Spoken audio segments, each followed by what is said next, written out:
د نن یکشنبه ورځې لنډ دقیق او مهم خبرونه.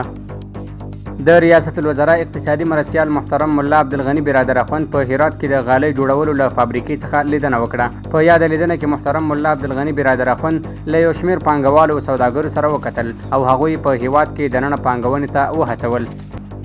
د ICRC د نړیوالې کمیټې له لوري 14 عرادي ټویوټا لند کروزر چې په مخابراتي سیستم سمبال دي د افغاني سرې میاشتې سرپرست عمومي رئیس ښاغلي مولوي مطیع الحق خالص ته وسپارل شول. د افغاني سره میاشت وایي له یادو موټرو څخه په بېلابېلو ولایتونو کې د بشري مرستو په برخه کې ګټه اخیستل کیږي. غزني کې یو ځوان د 5 میاشتو په موده کې د 500,000 افغانیو په لګښت یو ټانک جوړ کړی. د ټانک جوړونکی وایي که اسلامي امارت ورته لا زیاتې اسانتیاوې برابرې کړي الوتکې او نور ډېر وسایط به هم جوړ کړي. د افغان حاجیانو د لیږد بهیر پیل غونډه کې د اطلاعات او کلتور وزارت سرپرست وزیر ملا خیر الله خیرخوا ویلي د خوښۍ ځای ده چې د یو اسلامي نظام او آزادۍ تر سیوري لاندې خپل حاجیان د حج فریضې ادا کولو لپاره لیږو.